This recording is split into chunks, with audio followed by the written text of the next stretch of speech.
अस्सलामुअलैकुम। प्रोग्राम खबर और तज्जिया में खुशामदीद। मैं सना कहवान और मेरे साथ प्रोग्राम में मौजूद हैं मुजम्मिल सोहवर्दी साहब। मुजम्मिल साहब, बहुत शुक्रिया आपका। सबसे पहले बात खैबर पख्तूनख्वा में गवर्नर राज लगाने के हवाले से जो खबरें बड़ी तेज़ी से गर्दिश कर रही हैं और पेशावर खैबर पख्तूनख्वा में गवर्नर तब्दीली के हवाले से भी खबरें, और ऑल्दो के फैसल करीम कुंडी साहब ने इस हवाले से तरदीद कर दी है कि इस तरह की कोई बात नहीं है। लेकिन मुजम्मिल साहब, बड़ी गौरतलब बात है, 3 साबिक फौजी अफसरान समेत 6 लोगों के नाम भी सामने आ चुके हैं। और सूरत हाल यह है कि दूसरी तरफ जो खैबर पख्तूनख्वा की हुकूमत है, काबीना है, उन्होंने हंगामी इजलास भी तलब कर लिया है और मंगल को आपको पता है कि अडाला जेल के बाहर की कॉल भी है। एहतजाज के पेश नज़र कुछ भी हो सकता है सूबे में? देखिए, पहली बात तो ये है कि मैं समझता हूँ कि गवर्नर राज वाली ये जो खबरें हैं ये संजीदा खबरें हैं और पाकिस्तान के मुक़्तदर हल्के और वफाकी हुकूमत, बिलखसूस जो अफ़गानिस्तान के साथ हमारी टेंशन है, उसमें केपी गवर्नमेंट के अदम ताउन की वजह से पाकिस्तान को बहुत प्रॉब्लम है। जो हमारा इस वक्त टेंशन है विद अफ़गानिस्तान, उसमें हमें बहुत ताउन केपी के अंदर चाहिए, बॉर्डर्स को क्लोज़ करने के लिए, स्मगलिंग बंद करने के लिए, मंशियात को रोकने के लिए और अफ़गानियों को बेदखल करने के लिए। ये सब काम केपी की गवर्नमेंट के ताउन के बगैर रियासत पाकिस्तान नहीं कर सकती। और ये मुमकिन नहीं है कि पाकिस्तान की कोई और पॉलिसी हो और केपी की कोई और पॉलिसी हो। एक ही पॉलिसी होनी पड़ेगी और वो वफाक का अख्तियार है आईनी तौर पे बनाने का। मतलब साहब, पहले तो ये देख ले कि गवर्नर आज इमरजेंसी का निफाज हो कैसे सकता है, किन सूरतों में? 234 क्लियर है, पार्लियामेंट की तौसीक से हो सकता है। पार्लियामेंट के इजलास इन सेशन है, उनकी तौसीक से 6 माह तक तो लगाई जा सकती है। सूबाई इंतजामिया का नाकाम होना, सारा कुछ अच्छा 6 माह के लिए लगाई जा सकती है। लेकिन अगर वफाक ने गवर्नर राज लगाना है तो फिर 6 माह के लिए तो नहीं लगाना, मुझे लगता है। मुजम्मिल साहब, ये अली अमीन गंडापुर के दौर में भी दहशतगर्दी थी? नहीं, पर अली अमीन गंडापुर की हुकूमत ताउन कर रही थी ना, मसाइल इतने नहीं थे। आप मेरी बात समझें। अब और उस वक़्त अफ़गानिस्तान से इस कदर लड़ाई नहीं थी, इस तरह बॉर्डर्स बंद नहीं थे, काइनेटिक ऑपरेशंस की तैयारी नहीं थी, ट्रेड बंद नहीं था, बिल्कुल एट वॉर सिचुएशन नहीं थी। आज सिचुएशन गंडापुर के दौर से बहुत मुख्तलिफ है, आप उसका तनाजुर को देखें। अब मेरा ये ख्याल है कि अगर तो आपने केपी में गवर्नर राज लगाना है और उस गवर्नर राज को लंबा चलाना है तो फिर आपको 28वीं तरमीम भी करनी पड़ेगी। मतलब अनकरीब देख रहे हैं? क्योंकि अब इसके तहत तो 6 माह तक सिर्फ हुकूमत लगा सकती है। 6 माह से ज़्यादा का अख्तियार नहीं है वफाकी हुकूमत के पास। परमानेंट गवर्नर राज का सोच मतलब या नए इलेक्शंस या परमानेंट गवर्नर राज या 2 साल तक लगाने का अख्तियार, ये तो कुछ बढ़ाना पड़ेगा। तो उस वक्त सूबे के हालात क्या होंगे अगर गवर्नर राज लग जाता है तो? अब रिएक्ट कैसे करेगी? फिर कम से कम वफाक के कंट्रोल में, किसी एक के कंट्रोल में तो आ जाएंगे ना। अब जो नाम अभी चल रहे हैं, मुझे लगता है ये हतमी नाम नहीं है। आपके सामने है कुछ नाम, कोई सोर्सेस कुछ क्लेम कर रहे हैं? 6 नाम इस वक्त चल रहे हैं, उनमें से कुछ आप सामने मैं बता देता हूँ। एक नाम तो फैसल करीम कुंडी साहब का है कि वो कंटिन्यू कर लें, पर मुझे लगता है कि ही इंतजामी तौर पे वो उतने सख्त नहीं है जितना सख्त गवर्नर की ज़रूरत है, क्योंकि एक बहुत सख्त गवर्नर की ज़रूरत है जिसने हार्ड लाइन लेनी है। सख्त पे जितना आपका इस टाइम मेरा जोर ज़्यादा सख्त पे है, मैं समझ रही हूँ। अच्छा, बाकी दूसरा नाम परवेज खटक का है, मुझे वो भी कोई इतने इम्कान नहीं लगते। फिर अमीर हैदर होती है, मुझे वो भी नहीं लगते। आफ्ताब शेरपाव है, वो भी काफ़ी एजेड है, मुझे नहीं लगते। 3 साबिक फौजी अफसरान, 2 साबिक फौजी, lieutenant general retired Khalid Rabbani और लेफ्टिनेंट जनरल रिटायर्ड गयूर, ये सीरियस नाम लगते हैं। पहले 4 पिलर लगते हैं। हाँ, ये ज़्यादा सीरियस। अच्छा, लेकिन आप देखें जो 4 पॉलिटिकल नाम आए हैं उनमें कोई JUI का नाम नहीं है। आप देखें ना, इसका मतलब है JUI इस गवर्नर राज के स्क्रिप्ट में अभी तक मौजूद नहीं है। वो गवर्नर राज को सपोर्ट नहीं कर रहे। उन्होंने खैर 27वीं तरमीम को भी सपोर्ट नहीं किया। रिटेलिएट करेंगे तो इसलिए ये गवर्नर, अब ये 2 चीज़ों को आप इकट्ठे देखें, एक मंगल का एहतजाज और एक गवर्नर राज। एक तो मंगल का एहतजाज जो है, PTI दोबारा उसकी एक तैयारी कर रही है। आज वज़ीर आला KP ने उसके हवाले से प्रेस कॉन्फ्रेंस भी की है। आप PTI के सारे सोशल मीडिया हैंडल्स देखें तो वो मंगल को अडियाला पहुंचने की बात कर रहे हैं। हंगामी इजलास भी सीधे काबीना का तलब हाँ, किया गया है। अब अगर केपी से मंगल को अडियाला के ऊपर फिर चढ़ाई होनी है, उन्होंने कहा आगे का लाइहा अमल तैयार किया जाएगा, उसका ऐलान किया जाएगा अगर उस दिन भी मुलाकात नहीं होने दी जाती। अच्छा देखें ना जी, अब सूरत हाल ये है कि मेरे पास एक क्लिप है, मेरे ख्याल में हमारे प्रोड्यूसर साहब के पास होगा, महमूद खान अचकज़ई साहब का, चला देते हैं, फिर उसके बाद इस पर बात करते हैं। जी मैं मजाक नहीं कर रहा, मैं मजाक नहीं कर रहा। वो दिन आएगा जब हम सीढ़ियां लेके जेल की दीवारों के अंदर कूद जाएंगे और इमरान से मुलाकात भी करेंगे, उसे निकालेंगे। जी मुज़म्मिल साहब, ये महमूद खान अचकज़ई की स्टेटमेंट आपने तो सुन ली, अब आपको क्या लगता है कि सूबा किस तरफ जा रहा है? नहीं देखें, वो कह रहे हैं अडियाला तोड़ देंगे और रिहा करा लेंगे। अच्छा, अब सुहेल अफरीदी साहब भी आज एहतजाज की बात कर रहे थे, तो सुबह ऑटोमेटिकली आप एहतजाज की तरफ बढ़ता देख रहे हैं ना? अब सूरत हाल ये है कि अगर मंगल वाले दिन अडियाला के आगे लॉ एंड ऑर्डर की सिचुएशन पैदा होती है, जो कि होगी, और जिसमें केपी गवर्नमेंट मुलव्वस होती है। अच्छा, मुलाकात फिर नहीं होने दी जाएगी आपकी बातों से? मुझे नहीं लगता। अच्छा, क्योंकि मंगल को जेलों का मेरे ख्याल में नहीं होने दी जाएगी। और अगर लॉ एंड ऑर्डर की सिचुएशन हुई तो उसके दो कॉन्सिक्वेंसेस हैं। क्या? एक तो गवर्नर राज होगा कि जी एक हुकूमत ने दूसरी हुकूमत की जेल पे कब हमला किया है, गैर आईनी काम हो गया, क्योंकि एक हुकूमत जो है उसकी काबीना और सारी उठ के दूसरे सूबे की जेल पर हमला कर रहे हैं। दूसरा, मुझे ऐसा भी लगता है बानी पीटीआई को भी अडियाला से कहीं दूर शिफ्ट कर दिया जाएगा। स्वे रिएक्शन हुआ सूबे का देन है, अगर सूबे का स्वे रिएक्शन, फिर गवर्नर राज लगा लिया जाएगा ना। उसी को तो प्रीएम्प्ट करके गवर्नर राज की बात की जा रही है कि ठीक है, अगर हालात ख़राब होंगे तो फिर गवर्नर राज लगा दिया जाएगा, असेंबली ख़त्म कर दी जाएगी, काबीना ख़त्म कर दी जाएगी, वज़ीर आला ख़त्म कर दिया जाएगा और वहाँ पर एक वाइब्रेंट गवर्नर आके बैठ जाएगा। कर्फ्यू का माहौल होगा? नहीं, मेरा नहीं ख्याल कोई लॉ एंड ऑर्डर की सिचुएशन, तो लोग निकलेंगे नहीं बाहर? लोग बाहर निकलेंगे। आप बहुत ज्यादा, आपके अंदर से यूथिया निकलता नहीं ना, आप कोई बात सही करे ना, लॉजिकल करे, तो आपको लगता है वो यूथिया? जो बात ना लॉजिकल करे ना, तो आप उसे कहते हैं हाँ जान दो, एंटी जान दो। आपसे शर्त लगा रहा हूँ, कोई लॉ एंड ऑर्डर नहीं, ये नॉर्मल सिचुएशन में तो गवर्नर आज लगता ही नहीं ना। नहीं, कुछ नहीं होगा, नॉर्मल रहेगा, सब लोग वेलकम करेंगे।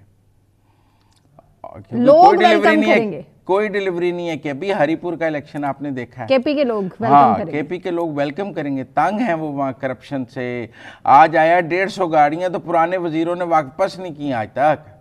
उस मुल्क में कोई, उस सूबे में कोई निज़ाम हुकूमत है इस वक्त, लोग तंग हैं, लोगों की तो कोई बात ही नहीं कर रहा। लोग दहशतगर्दी से भी तंग हैं। हाँ, तो वो उसको में सूबाई हुकूमत का अदम ताउन भी तो शामिल है ना। वो समझते हैं कोई नई गवर्नमेंट आएगी, कम से कम दहशतगर्दी के खिलाफ स्टैंड तो लेगी, ये तो दहशतगर्दियों के साथ मिले हुए हैं। तो इसलिए मुझे ये लगता है कि जो मंगल और बुध तक पाकिस्तान में बड़े फैसले होंगे। मंगल और बुध, हाँ, अपा एक तो मुझे अगर मंगल को हालात ज़्यादा ख़राब किए इन्होंने, अडियाला के बाहर लॉ एंड ऑर्डर का इशू हुआ, तो इमरान खान को कोई मच्छ जेल, कहीं कोयटा की जेल। मुज़म्मिल साहब, आपको याद है कुछ अर्से पहले भी गवर्नर राज की खबरें बड़ी तेज़ी से गर्दिश कर रही थी। लेकिन मैं आपको बताऊँ, गंडापुर हालात को नॉर्मल रखते थे, वो दोनों तरफ बात कर लेते थे, मामलात को चलाते थे। अभी तो एक डेड लॉक है, प्रेस कॉन्फ्रेंसें एक दूसरे के ख़िलाफ़ हो रही हैं, मुक्तदरा और केपी हुकूमत आमने सामने लग रहे हैं, फेडरल गवर्नमेंट और केपी हुकूमत आमने सामने लग रहे हैं। तब ऐसे हालात नहीं थे। अब मुझे ये लगता है कि वैसे कि टेक्निकली जो ये गवर्नर राज का थ्रेट नहीं है, ये फेडरल गवर्नमेंट बंद गली में पहुंच गई है कि उसके पास इसके अलावा कोई ऑप्शन नहीं है। फेडरल गवर्नमेंट ने 2024 के बाद बहुत कोशिश की है कि केपी में पीटीआई की हुकूमत के साथ काम किया जाए। सुहेल अफरीदी साहब वज़ीर आला बने, प्राइम मिनिस्टर ने फ़ोन किया कि कोई ना कोई रास्ता दरमियान में चलने का निकले। कोर कमांडर पेशावर उनको मिलने उनके दफ्तर गए कि चलें, कोई बात बीच में निकल आए और इकट्ठे चलने का रास्ता निकल आए। मैं समझता हूँ फेडरल गवर्नमेंट ने भी और इस्टेब्लिशमेंट ने, दोनों ने अपनी बेस्ट ऑप्शन दी कि एक कोर कमांडर चल के सुहेल अफरीदी साहब को मिलने गया और कहा कि दहशतगर्दी में सूबे में आपका ताउन चाहिए।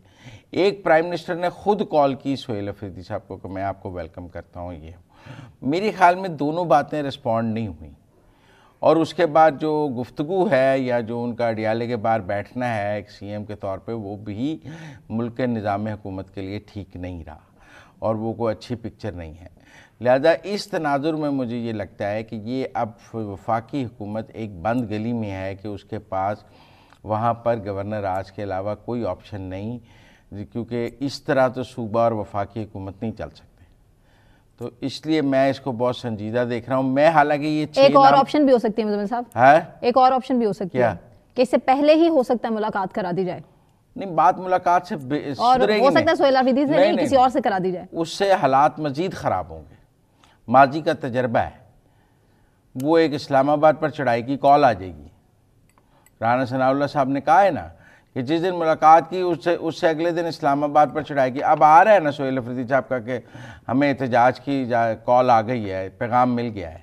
लेकिन ना जो इंडियन मीडिया पे बैठ के बानी पीटीआई की बहनों ने किया है वो तो वही है जो अल्ताफ़ हुसैन ने किया।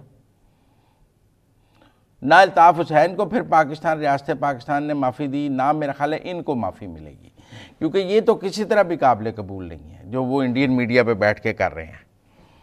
उसका भी एक रिएक्शन जो है वो आपको केपी के गवर्नर आज के फैसले को आगे लाने में लगेगा कि एक पार्टी जो है वो बिल्कुल इंडिया और अफ़गानिस्तान की गोद में बैठ गई है। उनके ट्रॉल अकाउंट्स इंडिया से चल रहे हैं, उनका नैरेटिव इंडिया से चल रहा है, रॉ की कोलैबोरेशन से चल रहा है। वो ऐसी बात करते हैं जो इंडिया को सूट करती है। मैं ये नहीं कह रहा, उनका बयानिया भारत को सूट करता है, उनका बयानिया अफ़गानिस्तान को सूट करता है, तालिबान को। वो एक तरफ अफगान तालिबान के हामी हैं, दूसरी तरफ इंडियन मीडिया के ऊपर बैठे हुए कह रहे हैं कि हम तो जेल तोड़ के बांध देंगे सारा कुछ। तो ये दोनों चीज़ें इकट्ठी नहीं चल सकती पाकिस्तान में। कोई इतनी बनाना रिपब्लिक नहीं है पाकिस्तान मेरे ख्याल में कि आप इस तरह का फ्री फॉल ले लेंगे। इस तरह का फ्री फॉल लेने की बहुत लोगों ने कोशिश की। 71 से पाकिस्तान की इस्टेब्लिशमेंट ने सबक सीखा हुआ है।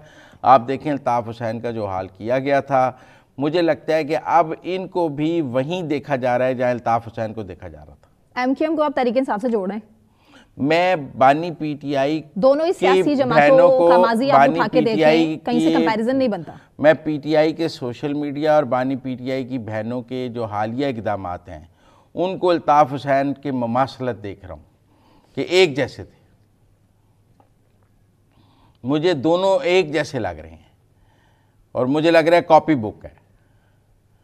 तो उसका जो एक रिएक्शन आएगा रियासत की तरफ से वो आपको पता है अल्ताफ़ हुसैन की तरफ भी दफ़ा भी आया था और अब भी आएगा।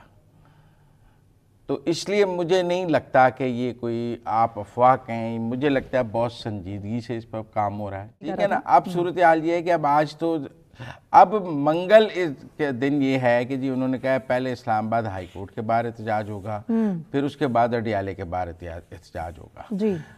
जो मेरी इतलात हैं वो हर MNA MP को कह रहे हैं 10 बंदे लेके आने हैं। हाँ जी, हर पार्लियामेंटेरियन की मौजूदगी भी लाजमी है, क्योंकि आपके सामने सिचुएशन थी कि अलीमा खानम की मौजूदगी में फिर भी चले कुछ लोग वहाँ मौजूद थे, लेकिन CM KP के साथ तो सिर्फ गिनती के 40 या 45 लोग मौजूद थे। तो इस बार वो कह रहे हैं कि जी पंजाब के जो 100 MP हैं, जो 92 MNAs हैं, जो KP में 65 MPs हैं, ये सब 10-10 बंदे साथ लाएं। उसके अलावा जो टिकट होल्डर्स हैं वो भी 10-10 बंदे लाएं। तमाम मुझे सारी परेशानी बताऊं क्या है, क्या कि सलमान अकरम राजा 10 बंदे कहाँ से लाएगा?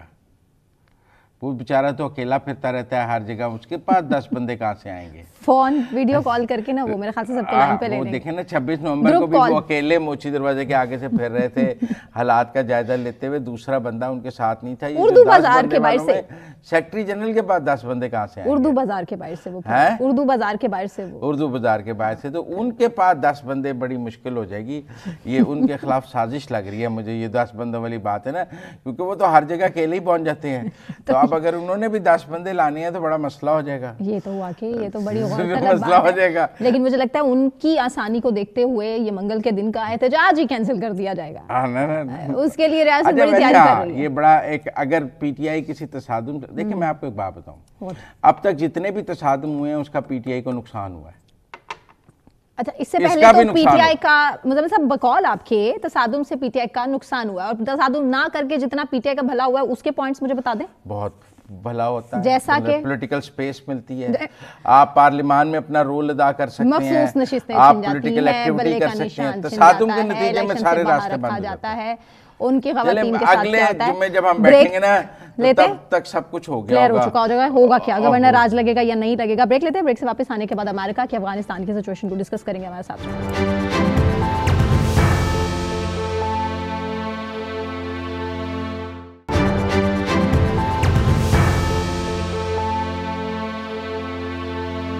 वेलकम बैक नाजरीन। अमेरिकन रियासत टेक्सास है जिसमें बम बनाने का दावा करने वाले एक और अफगान शहरी को गिरफ्तार किया गया है और इससे पहले सब जानते हैं कि व्हाइट हाउस के बाहर फायरिंग भी हुई थी, उसमें भी मुश्तबा जो शख्स है वो अफगान शहरी था। अब ये जो शहरी है इसका नाम मोहम्मद दाऊद अलोकजई बताया जा रहा है और अमेरिका ने अफगान पासपोर्ट रखने वाले तमाम अफराद के वीज़े भी मुअत्तल कर दिए हैं। मुज़म्मिल साहब स्टूडियोज़ में हमारे साथ मौजूद है, जबकि हमें ज्वाइन किया है सरबराह American Muslims for Trump Sajid Tarar साहब ने। साजिद साहब बहुत शुक्रिया आपके वक्त के लिए। साजिद साहब, इस सख्ती में आहिस्ता आहिस्ता दूसरे ममालिक भी लपेट में आएंगे आपको लगता है? देखें, दर हकीकत आपको एक माइंड सेट देखना होगा कि ये लोग हैं कौन। ये चाहे अफगानी तालिबानी जो भी हैं, इनकी हिस्ट्री को आप देखना होगा।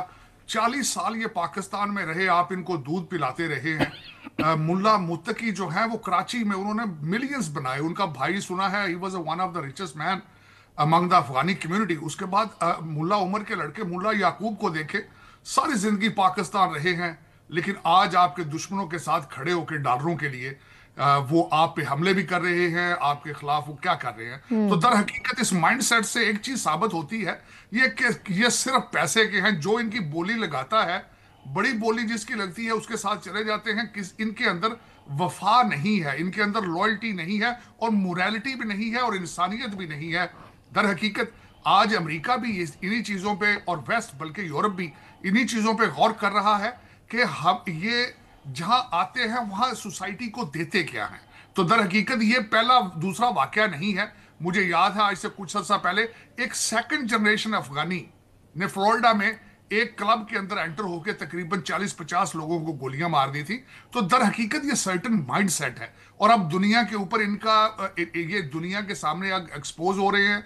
दुनिया इनसे बेजार है, दुनिया इनको वापस भेजना चाहती है और इसमें अमेरिका पहले नंबर पर नहीं है। यूरोप में भी इस तरह के वाकयात हो चुके हैं और लेकिन अब ये मेरे ख्याल में जो नया एक नेक्सस होगा, इन्होंने चाइना को भी नहीं बख्शा। अगले दिन इन्होंने ताजिकिस्तान में जो 3 शहरी चाइना के मारे हैं, तो मेरे ख्याल में एक नई पार्टनरशिप होगी जिसमें पाकिस्तान फ्रंट पे होगा, क्योंकि इस वक्त आप सबसे ज्यादा मुतासरीन में हैं। इनके डेली बेसिस पे आपके घर में घुस के मार रहे हैं लोगों को, बेगुनाह लोगों को दहशत गर्दी का निशाना बना रहे हैं। मेरे ख्याल में आप फ्रंट पे होंगे, दुनिया आपके साथ होगी और मेरे ख्याल में क्लॉक इज टिकिंग। लेकिन साजिद तारड़ साहब, इसके बाद कोई 19 मुल्कों के ऊपर एक बैन लगाया है ट्रंप इंतज़ामिया ने और हमारे यहाँ बहुत सारे लोग ये कह रहे हैं कि पाकिस्तान उसमें नहीं है, किसी लिस्ट में पाकिस्तान का नाम नहीं है। आप कुछ क्लैरिफाई करेंगे कि ये 19 मुल्क कौन से हैं, क्या पाबंदियाँ हैं और क्या पाकिस्तान उसमें शामिल है? नहीं, उसमें शामिल नहीं है। सबसे पहले तो मैं ये बताना चाहूंगा। दूसरा, मैं ये डोनाल्ड ट्रंप साहब का, क्योंकि मैं समझता हूं कि मैंने काफी अरसा उनके साथ गुजारा, उनका माइंडसेट क्या है और वो चाहते क्या हैं। 2 चीजें हैं। एक तो ये पहले एक 5 कंट्रीज की लिस्ट थी जो ओबामा ने बनाई थी। अब वो 19 कंट्रीज की लिस्ट है। उसमें एक चीज मुश्तरक है, वहां से डॉक्यूमेंटेशन वेरिफिकेशन का प्रोसेस नहीं है। सूडान है, कई इस तरह के ममालिक हैं, सोमालिया है, लीबिया है, इस तरह के कंट्रीज हैं जहां लॉ एंड ऑर्डर के हालात बिल्कुल ठीक नहीं है। अफगानिस्तान के अंदर भी देखें, तालिबान जो है वो पूरे अफगानिस्तान पे काबिज नहीं है। पूरे अफगानिस्तान के अंदर उनकी रिट मौजूद नहीं है। तो दर हकीकत ऐसे ममालिक जो कि एक मुसलसल अमेरिका के लिए नेशनल सिक्योरिटी थ्रेट हैं, उन कंट्रीज के ऊपर फोकस किया गया है। लेकिन दूसरी तरफ डोनाल्ड ट्रंप साहब 2 चीजों पे हमेशा बात करते हैं कि कोई इलीगल ना आए, फ्रंट डोर से आए, और हमें पता होना चाहिए कि ये अमेरिका में आ रहा है तो करने क्या आ रहा है, और दूसरा ये अमेरिकन वैल्यूज के साथ अलाइंड है या नहीं है। ये उनकी हमेशा ख्वाहिश रही है कि जो भी यहाँ आए हमारे लॉ एंड ऑर्डर, हमारे कवानीन की, हमारी वैल्यूज की रिस्पेक्ट करे। तो मेरे ख्याल में ये 19 ममालिक जो हैं उसी तनाजर से पिक किए गए हैं और इससे ज्यादा नहीं है। पाकिस्तान के साथ इस वक्त बेहतरीन रिलेशनशिप है। हमारा नादरा जो है इज वेरी वेल इक्विप्ड। आपके कंप्यूटर रीडेबल पासपोर्ट्स हैं। आप बिल्कुल इस वक्त अगर देखा जाए, आपने सबसे बड़ा कारनामा जो किया आपकी करंट एडमिनिस्ट्रेशन ने, एबी गेट जब इनखला हो रहा था और वहां से जो शरीफुल्लाह को पकड़ के आपने दिया था डोनाल्ड ट्रंप साहब को, जब उन्होंने अपनी पहली 100 डेज की स्पीच की कांग्रेस में दी थी, तो यू हैव प्रूवन योरसेल्फ कि you are standing with America, you are आप दहशतगर्दी। और अब ये भी कुछ सोचा जा रहा है कि क्या अमेरिका भी कोई एयर स्ट्राइक्स अफगानिस्तान पे करने का इरादा रखता है, या कोई अमेरिकन दोबारा अफ़गानिस्तान पर स्ट्राइक्स करने जा रहे हैं, या इन दो हमलों के बाद अभी ऐसा अमेरिकन कोई मूड सामने नहीं आया? मूव आया नहीं है, लेकिन इस वक्त अगर वाशिंगटन डीसी के अंदर चैटर्स को सुना जाए तो वाकई मैं आपसे एग्री करूंगा कि प्लान्स आर इन वर्क्स, कि इससे पहले कि कोई मजीद तालिबान, यह भी एक खबर आई है कि तालिबान ने अपने स्लीपर सेल्स को एक्टिवेट कर दिया है कई ममालिक के अंदर। तो दर हकीकत अमेरिका भी ये चाहेगा कि प्रीएम्प्टिव जो है उसके ऊपर मेजर्स लिए जाएं, इससे पहले कि अमेरिका के शहरियों की जान और माल जो है उसके ऊपर ये लोग अटैक करें। डोनाल्ड ट्रंप साहब ने सख्त अल्फाज इस्तेमाल किए हैं, और जो इस वक्त जो जिसने ये शूटिंग की है उसके लिए लफ्ज उन्होंने एनिमल इस्तेमाल किया है। तो ये बहुत बड़ा इशारा है कि डोनाल्ड ट्रंप साहब एक स्ट्रॉन्ग स्टैंड लेना चाहेंगे। लेकिन अफगान तालिबान ये कहते हैं कि ये हमारे लोग नहीं हैं, ये तो अशरफ गनी के लोग थे, ये तो नेटो के हमायती लोग हैं, आप इनको हमसे ना जोड़ें। देखें, ये उनकी अपनी एक मनगढ़ंत स्टोरी है। जो पाकिस्तान के अंदर दहशतगर्द आ रहे हैं वो कौन है, जो दूसरे ममालिक के अंदर कर रहे हैं। इस वक्त किसी भी अफगानी को इस लेंस से नहीं देखा जा रहा, हर अफगानी को तालिबान माइंड सेट के साथ देखा जा रहा है। अगर नेटो के लोग थे, अशरफ गनी के लोग थे, क्या उनको इजाजत दी जाएगी कि वो दंदनाते फिरें और दहशतगर्दी करें? Absolutely not. और तालिबान, देखें, सबसे पहले तो मैं ये अर्ज करना चाहूंगा आपके देखने वालों को, तालिबान को समझना जरूरी है, तालिबान चंद दहशतगर्द ग्रुपों का एक मजमुआ है जो डॉलर के लिए, जो पैसे के लिए काम करते हैं। चाहे इंडिया उनकी बोली लगा दे तो उसके साथ हैं, चाहे जो भी अमेरिका उसकी यूएई जो भी इनकी बोली अच्छी लगा दे, ये ग्रुप उनके साथ जाते हैं। इनके दे डोंट हैव। अब कुछ अफगानी अमेरिका से डिपोर्ट करने की भी बात हो रही है। बिल्कुल, जल्दी ये डिसीजन उनको, वो लोग गए तो शायद पाकिस्तान के रास्ते थे अमेरिका, अब डिपोर्ट अफगानिस्तान किए जाएंगे या पाकिस्तान किए जाएंगे? नहीं, वो जाएंगे, अफगानिस्तान जाएंगे, पाकिस्तान नहीं जाएंगे। दूसरा मैं अर्ज करना चाहूंगा, इनके हालात इस वक्त ये हैं कि 25,000 के करीब लोग इस वक्त पाकिस्तान में बैठे हैं, जो अफगानी, जिनको अमेरिका या दूसरे ममालिक में ले जाने की तैयारी की जा रही थी, लेकिन अब वो भी वापस जाएंगे। और उसके बाद ना सिर्फ डोनाल्ड ट्रंप साहब अपनी कैंपेन में बार बार ये कह चुके हैं कि बहुत ज्यादा अफगानियों को यहां पे लाया गया था अमेरिका में विदाउट एनी वेटिंग प्रोसेस। किसी को कोई जो भी एयरपोर्ट पे नजर आया, बाइडेन एडमिनिस्ट्रेशन ने उसको जहाज में बिठाया, यहां ले आए। अब वो सब वापस जाएंगे, और मैं समझता हूं अब पूरी दुनिया दोबारा इकट्ठी होगी, तालिबान को अपने नेक्स्ट लेवल पर लेके जाने की जाएगी। और दूसरा, इस वक्त ना ये पाकिस्तान आने के काबिल होंगे, ना इनको ईरान एक्सेप्ट करेगा, ना ताजिकिस्तान एक्सेप्ट करेगा। इनके ऊपर जमीन तंग कर दी जाएगी, इनको ये सारी चीजें, ये जाएंगे। इस वक्त तो सिर्फ एक ही जगह इनके पास है, भारत, इंडिया, उसके अलावा कोई दूसरा कंट्री इनको एक्सेप्ट नहीं करेगा। लेकिन जो इंडिया और अफगानिस्तान के बढ़ते हुए ताल्लुकात हैं, उनको अमेरिका में कैसे देखा जा रहा है? वो भी रुक जाएंगे। आप देखेंगे कि जब चाइना और अमेरिका दोनों, जिनके ऊपर अटैक किया जा चुका है, जब वो दोनों इकट्ठे होंगे, भारत के पास कोई चॉइस नहीं होगा टू लीव देम अलोन। इस वक्त भारत इस चीज पे अमल कर रहा है, उन्हें पता है कि वो पाकिस्तान के साथ जंग नहीं लड़ सकते, कन्वेंशनल वार भी नहीं लड़ सकते, तो वो ये अपने प्लान बी पे जा रहे हैं, तालिबान को पैसे दे के पाकिस्तान के खिलाफ खड़ा कर रहे हैं। उन्हें भी रुकना होगा, उनके पास भी कोई चॉइस नहीं होगा जब अमेरिका और चाइना और पाकिस्तान मिलके इनके खिलाफ जाएंगे। What kind of choice they have? ये देखें ना, ये सिर्फ टीवी की हद तक ये कर सकते हैं चीजें, मीडिया कैंपेन सोशल मीडिया पे कर सकते हैं, इससे अलावा इनके पास कुछ नहीं है। This is a big signal for them as well. और कुछ लोग ये कह रहे हैं कि डोनाल्ड ट्रंप की अमेरिका में पॉपुलैरिटी कम हुई है, हालिया जो मेयर्स के इलेक्शन है, 2 बड़े शहर वो हारे हैं, और जो नेशनल गार्ड्स की तैनाती और आइस की जो कार्रवाइयां हैं, उसको कोई इतनी पसंद की निगाह से अमेरिका में नहीं देखा जा रहा। मैं 3 पॉइंट आपके सामने रखना चाहता हूं। मैंने बिल्कुल, मेरी नजर से ये खबर गुजरी है कि उनका ग्राफ 36% पे आ चुका है। और दूसरा, मैं उस इलेक्शन के बारे में बात करना चाहूंगा। देखें, डोनाल्ड ट्रंप साहब ने 4 साल इस अमेरिका को, 12 साल का मैस यहाँ पे उसको साफ करना है। उन्होंने पहले साल में जितने टफ डिसीजन थे, उन्होंने अपने पहले साल में वो लेने हैं। पिछले 3 साल वो फोकस करेंगे कि अगला इलेक्शन रिपब्लिकन पार्टी कैसे जीतेगी। अब मैं बात करना चाहूंगा जो 3 इलेक्शन जो अभी रिसेंटली हुए, न्यूयॉर्क के, न्यू जर्सी और वर्जीनिया के। देखें, उसमें न्यूयॉर्क ब्लू स्टेट है, न्यू जर्सी ब्लू स्टेट है, वर्जीनिया स्विंग करती है, कभी लेफ्ट पे कभी राइट पे, और इन पे एक्सपेक्ट किया जाए, it's not a big deal. यहां से अगर मेजर किया जाए कि आगे क्या होगा, तो मेरे ख्याल में एब्सोल्युटली रॉन्ग। यहाँ पे मेजॉरिटी ऑफ द जो वोटर्स थे वो सारे डेमोक्रेट थे। लेकिन इसमें ये बात ये जरूर है, एक हकीकत सामने आ चुकी है कि जेनजी पे तवज्जो देनी होगी। रिपब्लिकन पार्टी को जेनजी के लिए कुछ करना होगा। मुमदानी साहब जो इलेक्शन जीते हैं, उनके दो फंडामेंटल चीजें थी, जेनजी पे फोकस किया और एंटी इजराइल सेंटिमेंट्स के ऊपर उन्होंने कैपिटलाइज किया है मेरे ख्याल में। और आप देख रहे हैं इस वक्त डोनाल्ड ट्रंप साहब भी इजराइल से थोड़े फासले पे हट चुके हैं। रिपब्लिकन पार्टी भी इजराइल को डिस्टेंस दे रही है। तो मेरे ख्याल में अगला इलेक्शन जो रिपब्लिकन पार्टी अच्छी स्ट्रेटजी बनाएगी। और मिड टर्म में डोनाल्ड ट्रंप साहब ने कल खुद कहा है कि मिड टर्म में हम जीतेंगे। डोनाल्ड ट्रंप साहब विल टेक सर्टेन प्रोसेस। अब मैं बात करना चाहूंगा, हम ब्रेक ले लें, एक ब्रेक ले लें। पाकिस्तान के और अफगानिस्तान के हालात भी ब्रेक के बाद डिस्कस करेंगे। आप प्लीज हमारे साथ लाइन पर ही मौजूद रहेगा। ब्रेक लेते हैं, ब्रेक से वापस आने के बाद कंटिन्यू करेंगे हमारे साथ।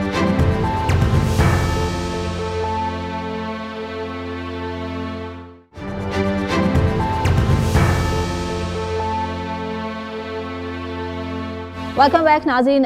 बात करेंगे पाकिस्तान और अमेरिका के ताल्लुकात के हवाले से भी। साजिद साहब हमारे साथ नेशनल गार्ड्स की कोई बात कर रहे थे, वो मुकम्मल कर लें तो फिर पाकिस्तान अमेरिका पे आते हैं। साजिद साहब, नेशनल गार्ड्स का क्या कह रहे थे? मुजम्मल भाई, नेशनल गार्ड दर हकीकत डोनाल्ड ट्रंप साहब के मैंडेट का हिस्सा था। इस वक्त अगर देखा जाए, New York, Chicago, Philadelphia, Baltimore open drug markets थी और इन शहरों को पिछले 60 साल से डेमोक्रेट पार्टी चला रही थी और इनके पास लॉ एंड ऑर्डर को ठीक करने के कोई इनके पास किसी किस्म का प्लान मौजूद नहीं था। डोनाल्ड ट्रंप साहब को 7 स्विंग स्टेट्स ने मैंडेट दिया था कि लॉ एंड ऑर्डर इशू है, बॉर्डर एक इशू है, इमिग्रेशन एक इशू है, अमेरिका की वीक फॉरेन पॉलिसी एक इशू है। तो आपने देख लिया होगा डोनाल्ड ट्रंप साहब मुसलसल अपना मैंडेट डिलीवर कर रहे हैं और इसी का एक रिजल्ट है कि नेशनल गार्ड हर शहर के अंदर जा रही है। मैं जिस शहर में बैठा हूं इस वक्त, वहां 500 ओपन असामियां हैं पुलिस डिपार्टमेंट में। कोई बंदा पुलिस में जाने के लिए तैयार नहीं है। What kind of choice Donald Trump has? Donald Trump is the president of the entire country, not only the Republican states. तो मेरे ख्याल में वो उसका हिस्सा है, वो डिलीवर कर रहे हैं। आइस के हवाले से 24 मिलियन लोगों को यहाँ पे बुलाया गया। डोनाल्ड ट्रंप साहब मुसलसल उसको कहते थे दिस इज एन इन्वेजन, उसको रोकना है। कौम ने मैंडेट दिया है, उन्होंने रोक लिया है। आइस इसको इन्फोर्स कर रही है। 2 मिलियन से ज्यादा लोगों को डिपोर्ट करने का प्रोग्राम है। काफी हद तक उसमें कामयाब हो चुके हैं, लेकिन अभी मजीद लोग गिरफ्तार भी होंगे, डिपोर्ट भी होंगे। यहां यह बताना जरूरी है कि किन को पकड़ा जा रहा है। Criminal immigrants, criminal illegal immigrants को पकड़ा जा रहा है और उन्हीं को डिपोर्ट किया जा रहा है। अच्छा, अब जरा पाकिस्तान अमेरिका पे आ जाएं। बहुत था कि इन्वेस्टमेंट आएगी, फिर वो ऑयल ड्रिलिंग की बात थी, फिर और बहुत माइंस एंड मिनरल्स की बात थी, पर बहुत लोग सवाल करते हैं कि हुआ तो कुछ भी नहीं। देखिए, लोग जो सवाल करने वाले हैं उनको ये देखना चाहिए कि ये सारी चीजें सरसों हथेली पे सरसों नहीं जमती, इसमें दिन लगते हैं, टाइम लगते हैं। सऊदी अरेबिया के साथ मेमोरेंडम्स ऑफ अंडरस्टैंडिंग साइन किए गए थे। उनमें से देखिए एक प्रोसेस चलता है, एक ब्यूरोक्रेटिक प्रोसेस होता है हर कंट्री का। हर कंट्री की अपनी प्रायोरिटीज होती हैं। लेकिन अगर देखा जाए तो दूसरी तरफ अगर देखा जाए तो आपकी इकॉनमी पिछले दौर से बहुत ज्यादा अच्छी है। आपकी इस वक्त military diplomacy is on the top. आपका इस वक्त जो हमारे वजीर आजम शहबाज शरीफ साहब और हमारी इस्टेब्लिशमेंट की जो अलाइनमेंट है, इस आइडियल अलाइनमेंट। और सारी दुनिया आप देखें कि आपको डिप्लोमेटिकली दुनिया के अंदर आप इस वक्त आपकी पोजीशनिंग क्या है। और दूसरे जो लोग वो जो बात करते हैं कि पैसे नहीं आए, वो उनकी ख्वाहिश थी कि पाकिस्तान श्रीलंका बनेगा, पाकिस्तान बैंकरप्ट हो जाएगा, पाकिस्तान तबाह हो जाएगा। तो आज वो कहाँ हैं लोग। लेकिन अल्टीमेटली एवरीथिंग टेक्स टाइम और पाकिस्तान दोबारा राइज होगा। मैं इस पे नहीं, जो अमेरिकन एग्रीमेंट्स हैं वो मैच्योर होंगे अगले 1 साल में या उनके 10 साल लग जाएंगे? नहीं आती सिचुएशन। डेफिनेटली उनमें देखें, डोनाल्ड ट्रंप साहब का सबसे पहली प्रायोरिटी क्या है? ट्रेड। आपने देखा होगा जब भी वो जंग को रोकने की बात करते हैं, इंडिया पाकिस्तान की बात करते हैं, तो उसमें हमेशा उनकी क्लोजिंग स्टेटमेंट ट्रेड होती है। डोनाल्ड ट्रंप साहब अपनी जिंदगी में पाकिस्तान के अंदर ट्रेड को प्रमोट करके जाएंगे, बल्कि हो रहा है। आप देखेंगे कि पाकिस्तान के अंदर इन्वेस्टमेंट भी आएगी, पाकिस्तान में नए प्रोजेक्ट्स भी आएंगे और कई कंपनियां, अमेरिकन कंपनियां, मैं खुद इसमें बल्कि कई प्रोसेस को मैं अपनी आंखों के सामने देख रहा हूं। बल्कि ना सिर्फ ये, यहां पे मैं मुजम्मल साहब बताना चाहूंगा, आपके नए जो एनवॉय टू द प्रेसिडेंट हैं सर्जियो घोर, वो भारत जाने से पहले मेरी उनसे बड़ी तफसील से बात हुई, मुलाकात हुई व्हाइट हाउस में, और उसमें आधे से ज्यादा चीजें हमने ट्रेड के बारे में डिस्कस की थी। तो मेरे ख्याल में आप देखेंगे कि आने वाले दिनों में विद इन अ ईयर और ईयर एंड हाफ आप देखेंगे कि पाकिस्तान में अमेरिकन कंपनीज जाएंगी और पाकिस्तान को ना सिर्फ ट्रेड में बल्कि स्टेबिलिटी, बलूचिस्तान के अंदर जब अमेरिकन कंपनीज जाके वहां पे अपने प्रोजेक्ट करेंगी तो भारत और BLA और दूसरा अफगानीज और तीसरे तालिबानी सारे इनको सोचना पड़ेगा, that's a Pakistan guaranteed for the future. अब एक और हमने देखा है कि बहुत ओवरसीज पाकिस्तानी या जो PTI है वो आजकल पाकिस्तान के GSP+ स्टेटस को ख़त्म करने के लिए लॉबिंग कर रही है यूरोपियन यूनियन में। उसमें कोई अमेरिकन लॉबी पाकिस्तान का साथ देगी यूरोपियन यूनियन में, या वहाँ हमें तनहा लड़ना पड़ेगा?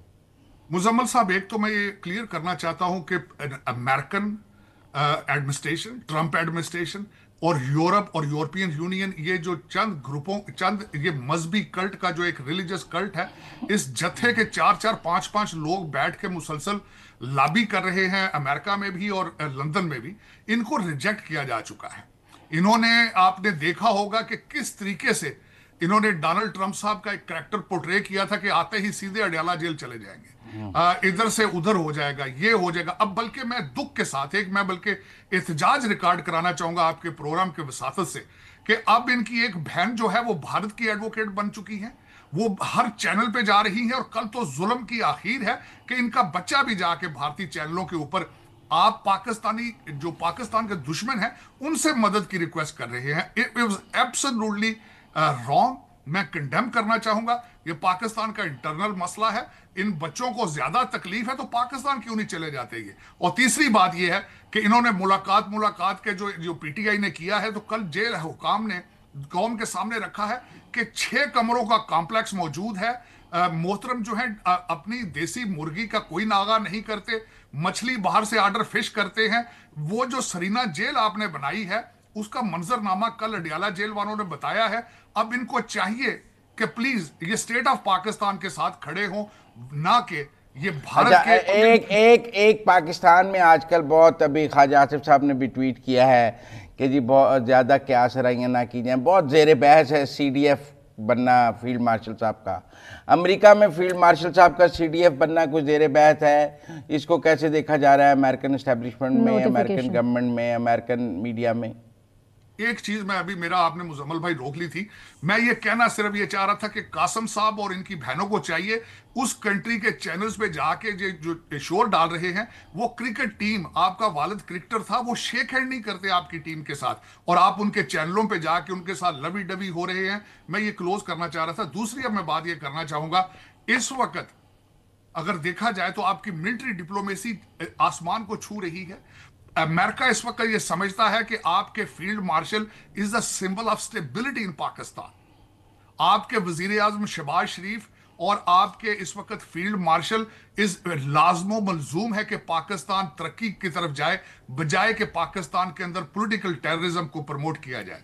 इस वक्त बल्कि सारी दुनिया ये चाहती है कि पाकिस्तान तरक्की करे, पीसफुल हो, और अमेरिका और चाइना और उस रीजन के अंदर एक ब्रिज बने सुपर पावर्स के दरमियान। तो उसमें आप सोच सकते हैं कि इस जत्थे का, इस रिलीजियस कल्ट की कोई गुंजाइश मौजूद है? Absolutely not. मैं ये चाहता, मैं आपको पता है पहले ही 2 महीने में 3 दफा हमारे फील्ड मार्शल साहब व्हाइट हाउस के अंदर आए, और जिस तरीके से सेंटकॉम के अंदर उनको इज्जत अफजाई उनकी हुई, जिस तरीके से आज वो जहां भी जाते हैं एज अ हीरो उनको रिसीव किया जाता है, चाहे वो मिडल ईस्ट हो चाहे यूरोप हो। तो इन सर्कमस्टांसेस में आप समझते हैं कि अमेरिका को एतराज होगा उनके नए ओहदे पे, बल्कि उनका नया ओहदा जो था वो पाकिस्तान को मजीद मजबूत करने के लिए जरूरी था, ठीक, क्योंकि उस आपके डिफेंस के प्रॉपर डिसीजन लिए जा सकें। तो मेरे ख्याल में ये एब्सोल्युटली रॉन्ग एक कंसेप्शन है। ये चंद यूट्यूबर इन पे दिहाड़ियां लगा रहे हैं, अफसोस की बात है। ठीक है, बहुत शुक्रिया साजिद साहब, बहुत शुक्रिया। मुज़म्मिल साहब आपका भी बहुत शुक्रिया। मुझे सना नकवी को इजाजत दीजिए, अपना ख्याल रखिए।